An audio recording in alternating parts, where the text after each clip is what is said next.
Bien, vamos a otro tema tan interesante. Hay un estudio del Centro de Gerociencia, Salud y Metabolismo que asegura que los niños que están naciendo hoy podrían llegar a vivir 140 años. Esto gracias a la rapamicina, que es un medicamento que se extrae en Isla de Pascua. A esto y otras cosas más. Queremos conocer más sobre esta hipótesis. Para eso nos acompaña Soledad Matus, bioquímica, doctora en biología celular y molecular e investigadora además del Centro de Gerociencia, Salud y Metabolismo. Muy bienvenida.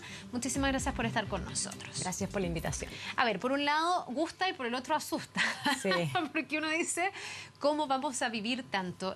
Quiero partir por lo que gusta, en el sentido de lo que significa el avance médico y las cosas que estarían propiciando el que la esperanza de vida sea cada día más extensa en el tiempo. Hoy día ya estamos con altas tasas de esperanza de vida, pero nuestros hijos podrían vivir hasta los 140 años. ¿Qué explica eso? Que la vida se esté como alargando.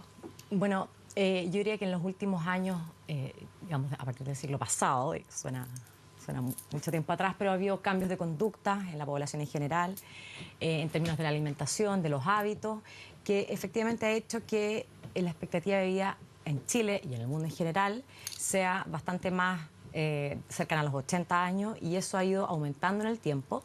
Y efectivamente hay estudios que muestran que incluso que aún no sabemos bien cuánto más se podría extender esta sobrevida o esta expectativa de vida en los próximos años. Son estudios que tienen una dinámica increíble. Hace un año atrás la expectativa de vida se pensaba en 120 años y ahora cada día toda la información está cambiando y es por eso que uno especula que podría ocurrir que una persona que nace hoy llegue a los 140 años. Claro, pero, o sea, hoy están naciendo niños que todavía les queda bastante para llegar a los 140 años, pero esa brecha se va achicando. Yo veía recién el 2070, que es otra de las hipótesis, deberíamos vivir hasta los 125 años. Deberíamos, no sé si nosotros, Sí, pero las generaciones hoy día ya de gente más crecida, digamos, Sí. ya estás viendo que su expectativa de vida se extiende mucho más en el tiempo. Hay mayor conciencia hoy de cómo debemos cuidarnos, de la alimentación que debemos tener, de los hábitos, del ejercicio, del estrés, que hace que de alguna manera las personas estén preocupándose antes de lo que significa esta etapa de la vida. Ya, pero ¿esto es puro cambio de hábito o tiene que ver también con que la ciencia está buscando maneras de retardar el envejecimiento? Yo creo que es una mezcla de ambas cosas, digamos. O sea, de partida, la medicina avanza a pasos agigantados y sabemos que, de hecho, es súper claro que el siglo pasado la gente se moría de cosas que hoy ya no se muere. O sea, hace quizás 30 años o 40 años atrás era habitual escuchar que alguien se moría de un infarto a los 50 o 60 años. Eso ya no ocurre porque de partida la medicina ha desarrollado estrategias para poder controlar eso y tener recuperaciones más eficientes y además, pero yo creo que la incorporación de hábitos más saludables que vienen de tomar conciencia de lo que significa esta etapa de la vida que está sobre los 60 años, ha hecho que las personas efectivamente vivan más. Todavía, y de hecho hay todavía una pregunta de cuál es el hábito específico que todavía no está resuelto. No sabemos si es que la gente hace más deporte, come menos, come más saludable, pero una combinación de varios factores hace que estemos viviendo más, que tiene que ver con los hábitos y con que además la medicina sabemos todos que está Claro, pero en avanzada. contraste, a mí igual me llama la atención que tenemos, no sé, enfermedades neurodegenerativas que sabemos que existen y que justamente con el paso de los años se detonan. Pienso en el Alzheimer, no sé, pensar vivir hasta los 140 años es pensar necesariamente que la prevalencia de esas enfermedades va a ir en retirada o que si tienes Alzheimer va a ser después, porque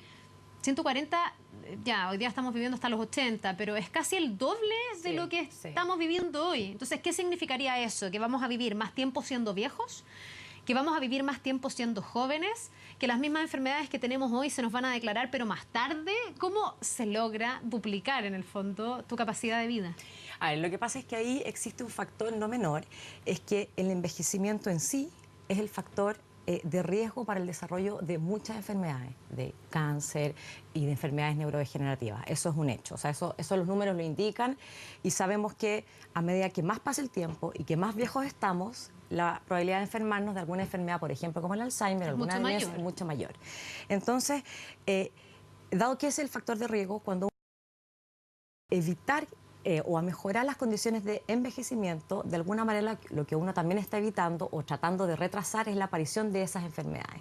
Hay una conexión directa ahí en términos de evidencia científica que nos muestra que mientras más nos protegemos mientras más intentamos tener un envejecimiento saludable, eso podría impactar directamente en cuándo y cómo aparecen estas enfermedades neurodegenerativas.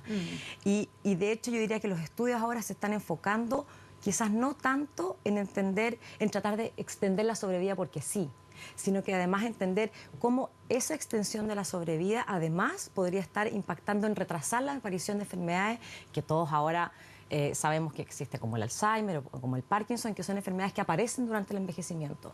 Entonces, dado que existe una conexión entre esos dos, por una parte el envejecimiento y la aparición de ciertas enfermedades que están asociadas al envejecimiento, uno podría especular que el modular el envejecimiento podría impactar directamente tanto en la intensidad o en cuán temprano aparece o no una enfermedad neurodegenerativa. Ya, ahí sí que lo farmacológico finalmente o el mundo de la ciencia tiene un impacto absoluto. O sea, no es solo que tú, porque te cuidas más o porque tu genética es mejor, etcétera, vivas más, sino que también el cómo la medicina va combatiendo el envejecimiento y va haciendo que ese envejecimiento sea como mejor. Exactamente. Más tardío, que te enfermes después, etcétera. Exactamente. Y de hecho, esto es en base a estudios que tienen que ver con, que son probablemente bastante antiguos, que sabemos que hay distintas, yo diría esencialmente dos maneras de manipular el envejecimiento.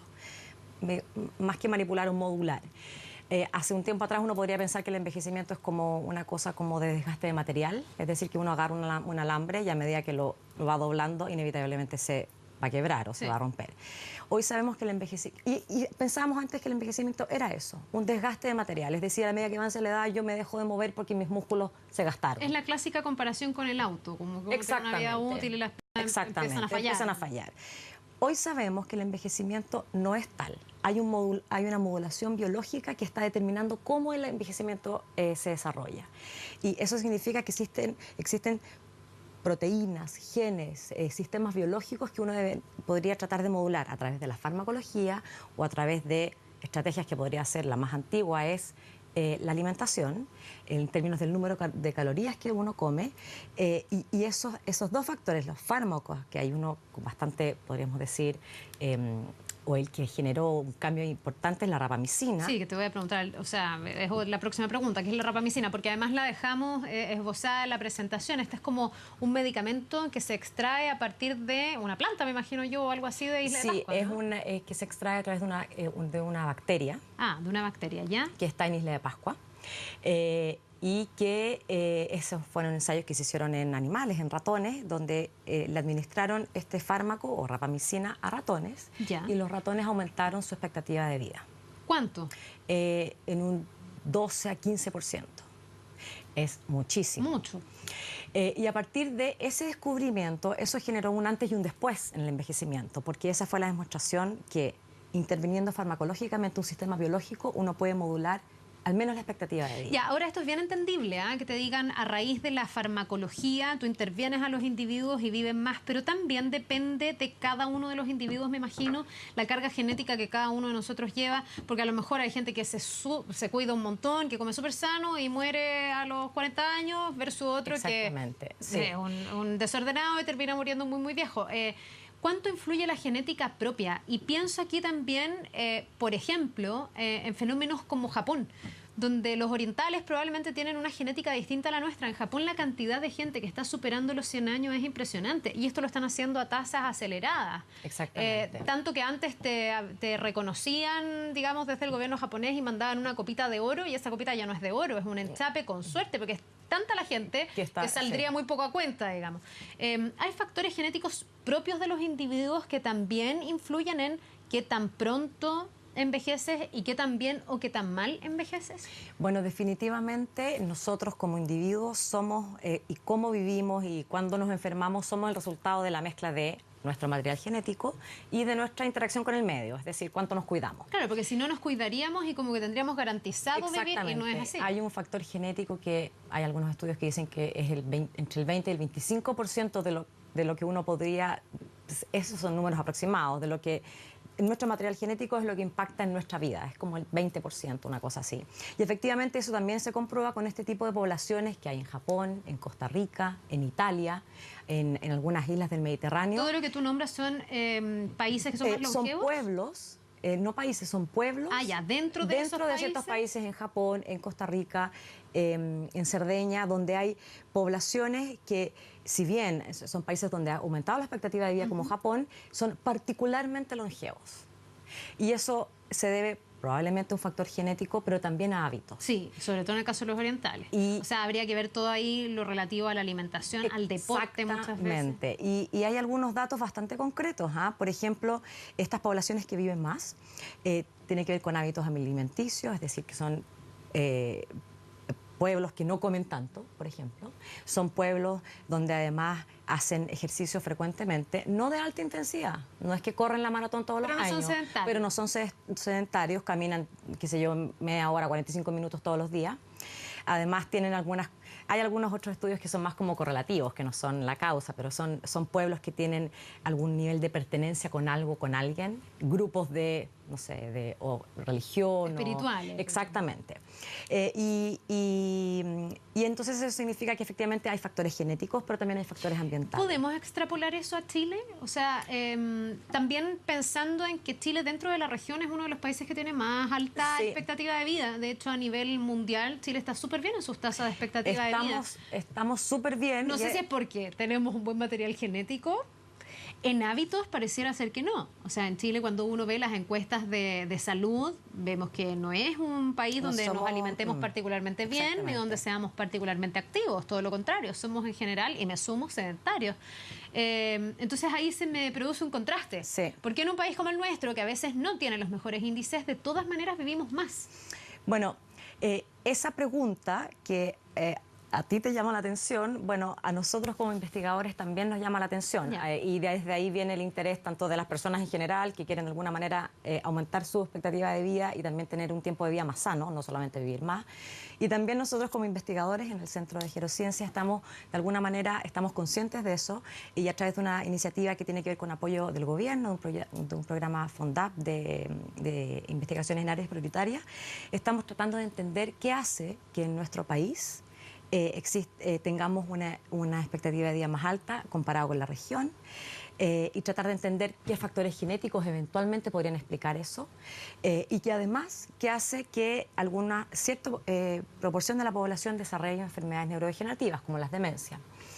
Y es interesante estudiar eso porque nuestro país es un país que podemos decir es bastante distinto al Brasil, Argentina, Colombia, en términos genéticos. Nosotros somos, podríamos decir, un país bastante heterogéneo. Nosotros no tenemos las mismas genéticas que en Argentina o en Brasil, y eso es súper evidente, nuestro biotipo es bastante distinto. Y por eso también eso podría estar explicando que esta mezcla genética de alguna manera haga que hay ciertos genes que podrían estar protegiendo o no. Y también trataron de entender cuál es la biología detrás de esto. Y eso es lo que estamos tratando esas preguntas son las que estamos tratando de entender en este proyecto de ciencia de envejecimiento que tiene la particularidad, diría yo, que mezcla de alguna manera la investigación básica, que es aquella que nosotros trabajamos, podríamos decir, con modelos animales, en el laboratorio, con un equipo de médicos. Entonces estamos trabajando en conjunto de manera de poder analizar, por su parte, los clínicos o los médicos, una población determinada, que son 300 pacientes que están estudiando, que van a ser estudiados durante 5 años, a los cuales se les va a hacer un análisis longitudinal de toma de muestra, de imágenes, y para poder ver cómo progresa su envejecimiento en el tiempo. Y a través de la toma de muestra, ahí nos pasamos a la ciencia básica, que es esta ciencia que está en el laboratorio tratando de buscar algunos genes quizás compartidos o no, o algunos marcadores. O patrones. Exactamente, que puedan explicar qué hace que nuestra población distinta a la de la región, viva más y se comporte en términos de envejecimiento como un país desarrollado. Ahora, sin saberlo todavía, pensando en que ya tenemos buenas tasas de sobrevida, digamos, es obvio que esta hipótesis de que vamos a vivir más en Chile se va a cumplir. Sí. Y a lo mejor se cumpla más que en otros países o con más antelación que en otros países. La pregunta es, si llegáramos a vivir, como se dice, 120, 140 años, ¿cuál es como la idea, la hipótesis?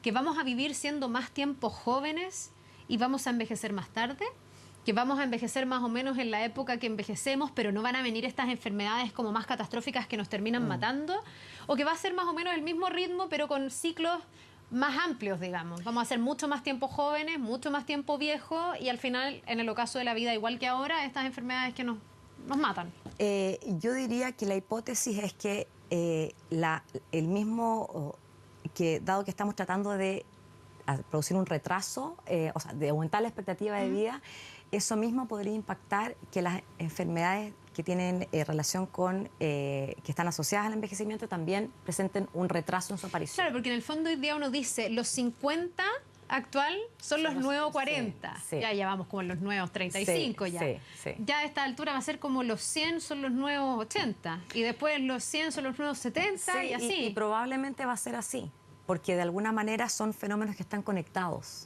Ya. No es que, por ejemplo, un Alzheimer se produzca a los 60 años, por dar un número, o 70 años, sino que hay sistemas, y eso es lo interesante de las investigaciones. Tiene que ver con el envejecimiento. Son sistemas biológicos que están conectados. Por lo tanto, la apuesta o la hipótesis es que efectivamente al producir un retraso del envejecimiento, es decir, que a los 70 años las personas, de hecho uno puede ver que a los 70 años las personas son vitales, Sí. En el fondo son personas que pueden seguir desarrollándose en el mundo laboral, y probablemente eso traiga un retraso en la aparición de las enfermedades asociadas al envejecimiento, como la diabetes, como el cáncer o como las enfermedades neurodegenerativas, que son las que al menos nosotros estudiamos. Ahora, Soledad, yo partí a esta entrevista diciéndote, por un lado gusta y por el otro asusta, porque también me imagino que hay una serie de desafíos sociales que se derivan desde el momento en que vivamos tanto. Ya el día de hoy, o sea, ya hoy día con lo que vivimos las pensiones no alcanzan.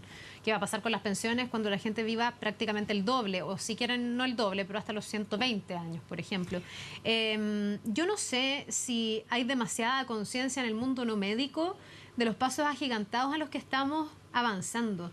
Si desde ya esta hipótesis es tan como certera que debiese proyectarse una sociedad distinta. Yo leía estudios que decían, esto puede poner en riesgo el desarrollo de los países. Totalmente. Porque tú puedes hasta este punto, con esta población, ser súper desarrollado, pero si tus tasas de envejecimiento son muy altas, como ocurre en Chile, porque tenemos más población, que vamos a tener más viejos que jóvenes en el fondo, podrías terminar como poniendo en jaque el modelo de desarrollo. Exactamente. ¿Tú ves que hay conciencia de esto en el mundo no médico, no científico? Yo creo que quizás no toda la que debiera, y también es uno de los desafíos que nosotros nos hemos planteado como centro de gerociencia, de alguna manera instalar el tema, porque es un tema que, claro, nosotros estamos dando una mirada científica o clínica, pero que requiere que se tome desde el mundo entero, desde la complejidad que significa eso, porque es necesario el desarrollo de políticas públicas, porque no sirve de nada que una persona viva mucho tiempo más si es que no tiene los medios económicos para hacerlo, si no tiene acceso a la salud.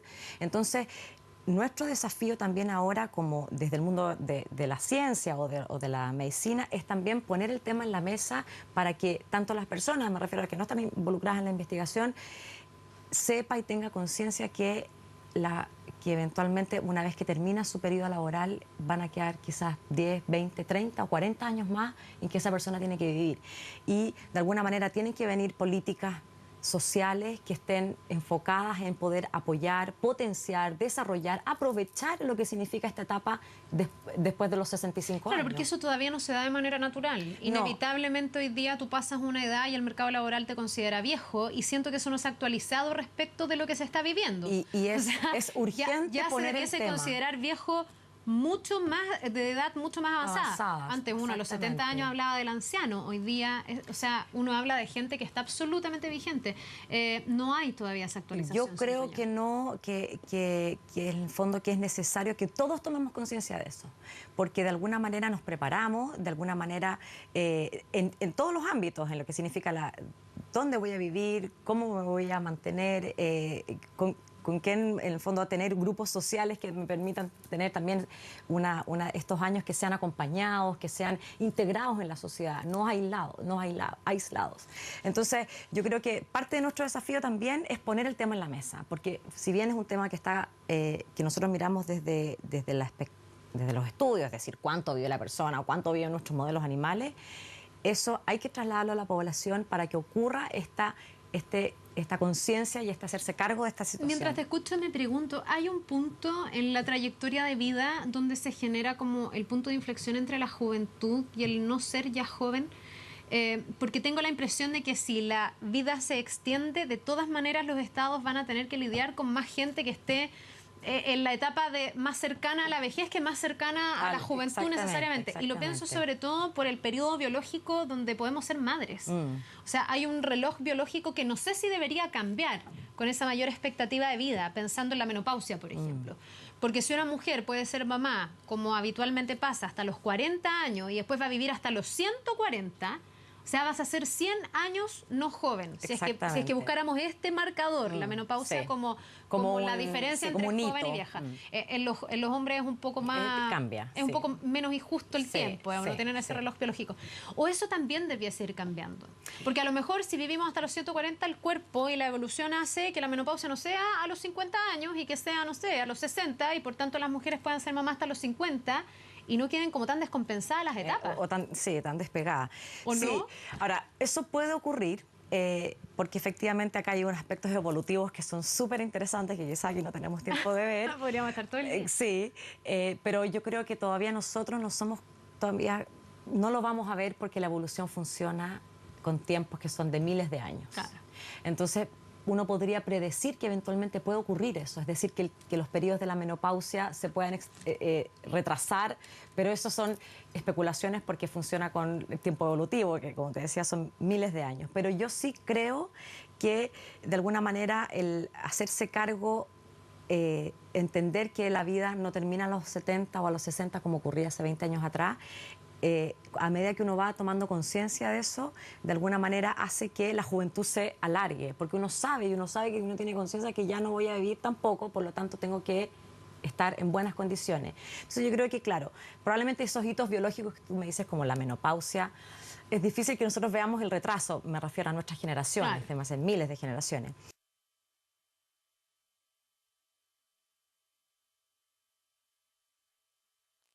Eso sí produzca un retraso. Yo creo que uno lo ve, pero creo que todavía falta mucho para verlo. Bien, pues fascinante el tema. Vamos a ir viendo con qué rapidez, con qué velocidad se va produciendo esto que ya se constata, que es que estamos viviendo más, y eso es así, lo podemos ver en Chile con bastante claridad. Muchísimas gracias, Soledad. No, muchas gracias por que te vaya muy bien. Gracias. Una buena jornada. Nos vemos.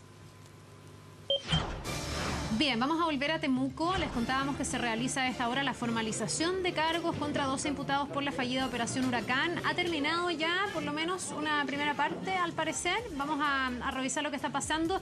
Estamos con Fernando Reyes, que tiene información. ¿Cómo está, Fernando? Buen día.